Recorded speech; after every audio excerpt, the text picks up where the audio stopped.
Hi friends, welcome to Chennai food. வீட்டில் இருக்கக்கூடிய பொருட்களை வச்சு ஈஸ்ட் இல்லாமல் மைக்ரோ ஓவன் முட்டை இந்த மாதிரி எந்த பொருட்களுமே இல்லாமல் ரொம்ப சிம்பிளாக சாஃப்டான பன் எப்படி செய்கிறதுன்னு பார்க்க போகிறோம். வாங்க பார்க்கலாம்.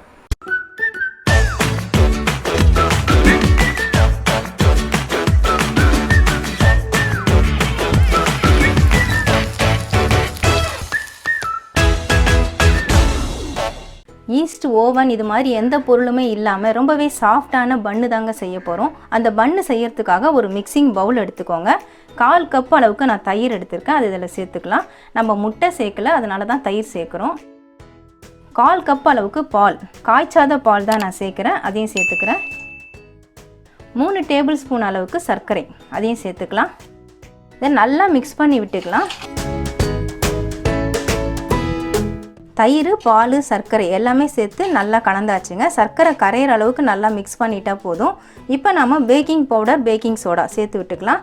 நான் 1 டீஸ்பூன் அளவுக்கு பேக்கிங் பவுடர் எடுத்திருக்கேன், அதை நான் இதில் சேர்த்துக்கிறேன். 1 டீஸ்பூன் அளவுக்கு பேக்கிங் சோடா, அதையும் சேர்த்துக்கிறேன். சேர்த்துட்டு நல்லா கலந்து விட்டுக்கலாம். இதை மிக்ஸ் பண்ணும்போது நல்லா அப்படியே பொங்கி வரும்.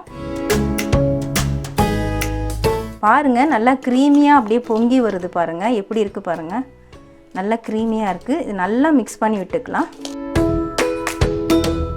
பாருங்கள், நல்லா மிக்ஸ் பண்ணிவிட்டேன், நல்லா பொங்கி வந்துட்டுருக்கு. இப்போ நம்ம மைதா மாவு மிக்ஸ் பண்ணிக்கலாம். மைதா மாவு இந்த மாதிரி சலிக்கிற கரண்டி வச்சுட்டு அதில் சேர்த்துக்கலாம், இல்லைனா சல்லடையில் கூட நீங்கள் சலிச்சிக்கலாம்.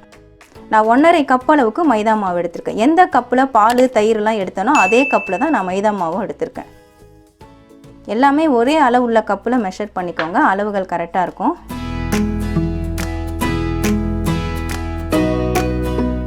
மைதா மாவை நான் சலிச்சிட்டேங்க. கட்டிகள் எதுவுமே இல்லை. சாதாரணமாக கட்டிகள் இருந்தால் அதெல்லாம் நின்றுடும், அதுக்காக தான் சலித்தோம். எதுவுமே இல்லை, நல்லா சுத்தமாக இருக்குது பாருங்கள். இப்போ நல்லா மிக்ஸ் பண்ணி விட்டுக்கலாம். ஃபஸ்ட்டு நம்ம ஸ்பூன் வச்சு மிக்ஸ் பண்ணிடலாம், அதுக்கப்புறமா கை வச்சு மிக்ஸ் பண்ணிக்கலாம்.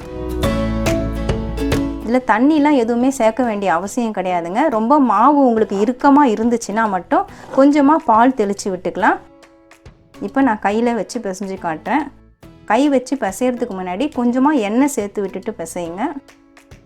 1 ஸ்பூன் அளவுக்கு நான் குக்கிங் ஆயில் எடுத்திருக்கேன், அதை நான் சேர்த்துக்கிறேன்.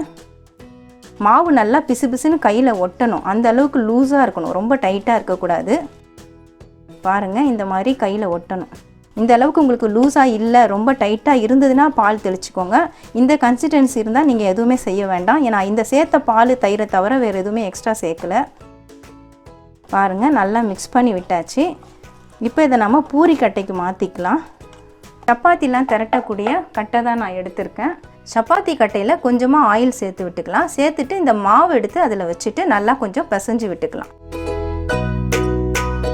மாவு நல்லா லூஸாக இந்த மாதிரி தாங்க இருக்கணும். பிசுன்னு ஒட்டுதன்னு நீங்கள் டைட்டாக பிசைஞ்சிடாதீங்க, பன்னு சாஃப்டாக வராது. இந்த எண்ணெயோடு சேர்த்து நல்லா ஒரு முறை அப்படியே பிசைஞ்சு விட்டுடலாம்.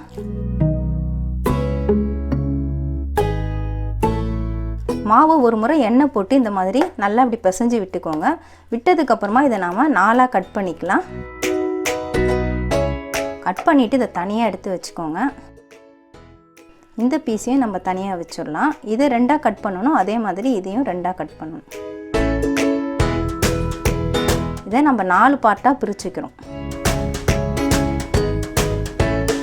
பாருங்கள், நான் 4 பார்ட்டாக பிரிச்சுட்டேன். இப்போ கையில் கொஞ்சமாக எண்ணெய் அப்ளை பண்ணிவிட்டு தான் நம்ம இதை இட்லி தட்டில் எடுத்து வைக்கணும். கொஞ்சமாக கையில் எண்ணெய் தொட்டுக்கோங்க. இந்த மாதிரி எண்ணெயை அப்ளை பண்ணிவிட்டு இந்த மாவு எடுத்துக்கோங்க. அதுக்கு முன்னாடி இட்லி தட்டில் நல்லா ஆயில் அப்ளை பண்ணி வச்சுக்கோங்க. நல்லா தாராளமாக இருக்கிற மாதிரி. நம்ம இட்லி தட்டில் வச்சு தான் பேக் பண்ண போகிறோம். நான் கொஞ்சமாக ஆயில் விட்டு நல்லா அப்ளை பண்ணி வச்சுருக்கேன். இப்போ இதில் ஒரு பீஸை நாம் கையில் எடுத்துடலாம். எடுத்துகிட்டு இதை நல்லா லெவல் பண்ணிக்கோங்க. கையில் ஒட்டுற மாதிரி இருந்தால் கொஞ்சம் எண்ணெயை தொட்டுட்டு செய்யுங்க. இந்த மாதிரி லெவல் பண்ணிவிட்டு அதுக்கப்புறமா இதை இட்லி தட்டில் வைக்கணும். ஓரம்லாம் நல்லா கரெக்டாக ஃபினிஷிங் இருக்க மாதிரி பார்த்துக்கோங்க.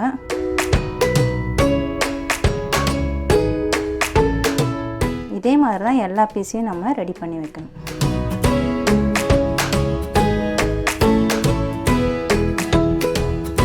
ஒரே பக்கம் வெயிட் கொடுத்ததுனால சாயுது, நான் நைஃப் எடுத்து வச்சுருக்கேன்.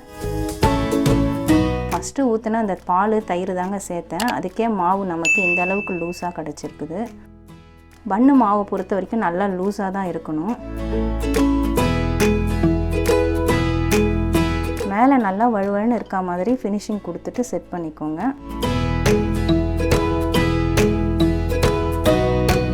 லாஸ்ட்டு பீஸு அதையும் நான் அதே மாதிரி பண்ணிக்கிறேன். பாருங்கள் 4 பீஸுமே நான் செட் பண்ணி வச்சுட்டேன். இப்போ நம்ம குக்கரை ஹீட் பண்ணிக்கணும். அடுப்பு ஆன் பண்ணிவிட்டு அடுப்பில் குக்கர் பாத்திரம் வச்சுருக்காங்க. உள்ளே எதுவுமே சால்ட்லாம் நான் எதுவும் கொட்டலை. இந்த மாதிரி குக்கருக்குள்ளே வைக்கக்கூடிய பிளேட்டு தான் நான் வச்சுருக்கேன். பாருங்கள் காலியாக தான் இருக்குது.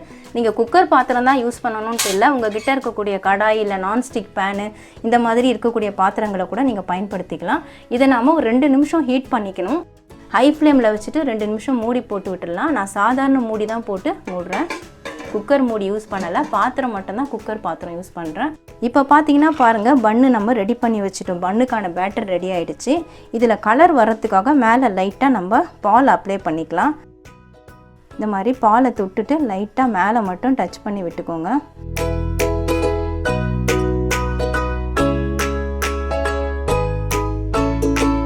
அவ்வளோதாங்க, பால் அப்ளை பண்ணியாச்சு.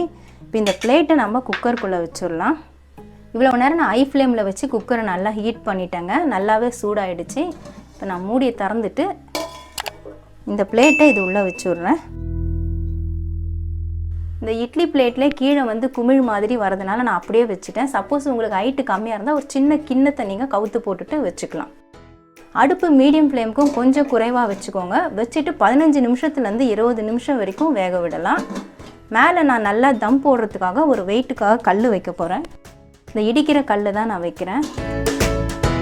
20 நிமிஷம் வேகட்டும். வெந்ததுக்கப்புறமா பார்ப்போம். 20 நிமிஷம் ஆயிடுச்சுங்க. இப்போ பன்னு ரெடி ஆகிடுச்சான்னு பார்க்கலாம். பாருங்கள் சூப்பராக இருக்குது, நல்ல கோல்டன் கலரில் வந்திருக்குது. இப்போ இந்த அடுப்பை ஆஃப் பண்ணிவிட்டு இந்த பிளேட்டை நான் வெளியே எடுத்துகிட்டு உங்களுக்கு காட்டுறேன். பன்னு வேக வச்ச பிளேட்டை நான் வெளியே எடுத்துட்டேங்க. பாருங்கள் நல்லா சூப்பராக எழும்பி வந்திருக்கு. இப்போ இது மேலே நம்ம கொஞ்சமாக பட்டரை அப்ளை பண்ணிக்கலாம். நான் பட்டரை வந்து ஏற்கனவே 1 மணி நேரம் முன்னாடியே எடுத்து வச்சுட்டாங்க. அதனால் கொஞ்சம் ரூம் டெம்பரேச்சரில் தான் இருக்குது. லைட்டாக இது மாதிரி அப்ளை பண்ணிட்டா மேலே வறண்டு போகாமல் இருக்கும். பன்னும் நல்லா சாஃப்டாக இருக்கும்.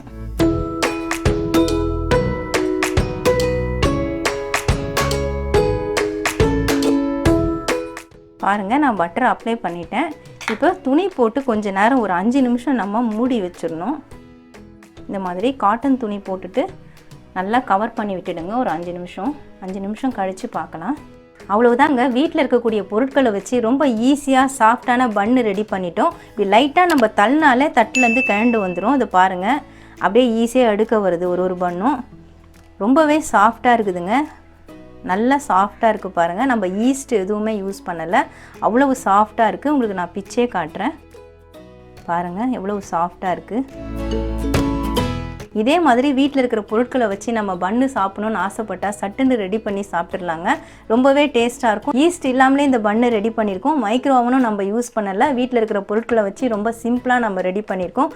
ரொம்ப சாஃப்டான டேஸ்டான பன்னு நீங்களும் ரெடி பண்ணி பாருங்கள். வீட்டில் இருக்கக்கூடிய பொருட்களை வச்சு ரொம்பவே சிம்பிளான சாஃப்டான பன் எப்படி செய்கிறதுன்னு வீடியோவில் பார்த்துருப்பீங்க. இந்த பன் செய்கிறதுக்கு நம்ம ஈஸ்ட்டு இந்த மாதிரிலாம் பயன்படுத்தவே இல்லைங்க. மைக்ரோ ஓவன், முட்டை இந்த மாதிரி எந்த பொருட்களுமே நம்ம பயன்படுத்தலை. வீட்டில் இருக்கிற பொருட்களை வச்சு செஞ்சாலே போகிறோம், சாஃப்டான பன்னு கிடச்சிரும். நீங்களும் கண்டிப்பாக ட்ரை பண்ணி பாருங்கள். உங்களுக்கு இந்த வீடியோ பிடிச்சிருந்தா லைக் பண்ணுங்கள், ஷேர் பண்ணுங்கள், சப்ஸ்கிரைப் பண்ணுங்கள். பக்கத்தில் இருக்க பெல் ஐக்கானை கிளிக் பண்ணிக்கோங்க. அதில் ஆல்னு ஒரு ஆப்ஷன் காட்டும், அதையும் கிளிக் பண்ணிக்கோங்க. நன்றி, வணக்கம்.